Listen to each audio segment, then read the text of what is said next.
Hey guys, I'll tell you about this conversation I had with my TRT doctor. I have to do it on the phone every 3 months. So this is the first time after I've taken their prescribed TRT for 3 months that I had to do a call. I think it's just required on their end legally to check blood work. So I have to get blood work every 3 months and just to make sure levels are right. And then I think it's required for the doctor to talk to me before the pharmacist prescribes the testosterone, which for these TRT clinics, pretty much that's what they're going to do anyway. So, but what the interesting aspect is on the last blood work is my testosterone was really high, out of range. Everything else was good, which was expected because what I was doing was TRT level 150 milligrams a week plus nandrolone, and I wasn't sure if nandrolone was going to show up in the as high testosterone or not, but sure enough it did. And as some of you guys said in the comment section, so thanks for that.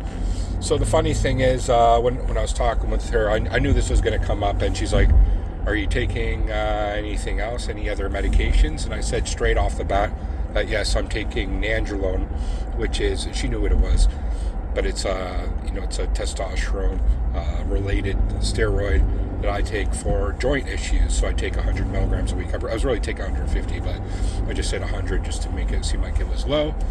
And that's probably why my T levels were so, out of whack, essentially, or like outside the range, ideal range.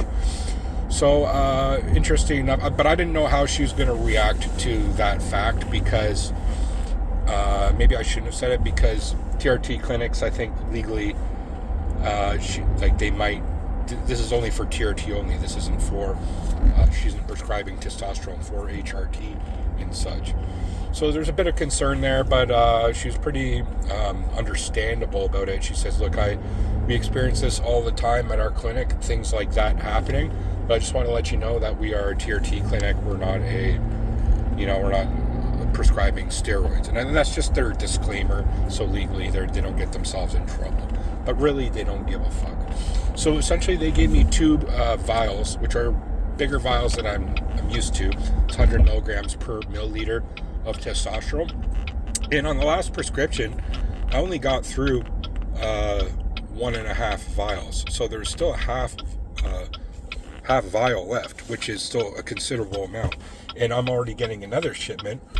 And so what her answer was, and I think this is just legally, I don't think she really gives a fuck, to be honest, what I do.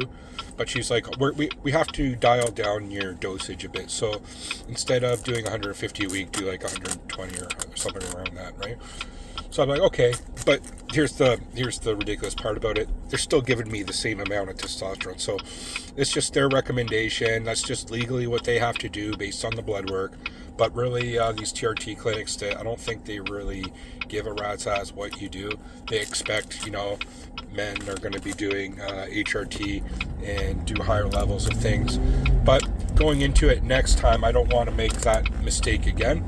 So, but the timing of it all works out pretty well because by the next time, 3 months that I have to do all the blood work and this whole thing again, I'm gonna go completely off everything except the 120 milligrams or roughly of testosterone a week, a month prior. So that's it'll be part of my cruise, essentially, maybe even a month and a half prior. We'll see how that goes.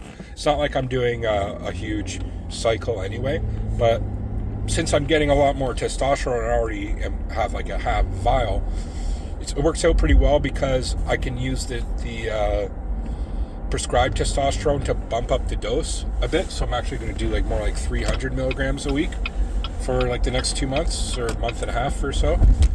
And that works out well because I don't have to use the underground lab stuff that I had before, which, to be honest, I don't know it kind of made me feel fucked last time I did it. So I don't know if it's cut with trenbolone. I don't know if it's underdosed or overdosed or has some type of contaminant in it. Who knows, right, with that shit.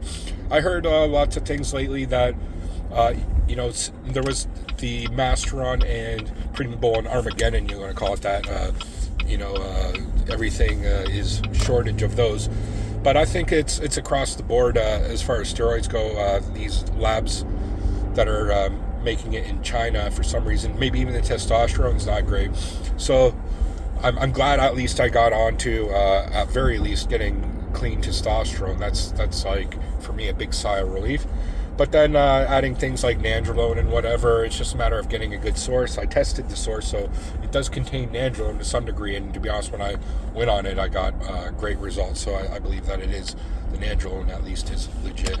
So doing a nandrolone and testosterone is going to work out well. I'm just about out of my Masteron, so I don't know if I'm going to re-up on that at the moment, but I'm just going to run testosterone higher levels and nandrolone. So it'll be like 300 tests a week and 150 nandrolone a week, which is pretty good, right? That's over a half gram a year. Works out on the anabolic scale to like over 600 if you add things up cumulatively. So I think it's going to be pretty good. And based on my estrogen, I think I can handle 300 based on the fact that at 150 my estrogen was still relatively low. But as far as my testosterone goes, it's going to be kind of outside, off the charts. So I'll leave it there. I'm just picking my buddy up at the moment. So I'll leave it there. Let me know what you guys think in the comment section below about this video. Peace.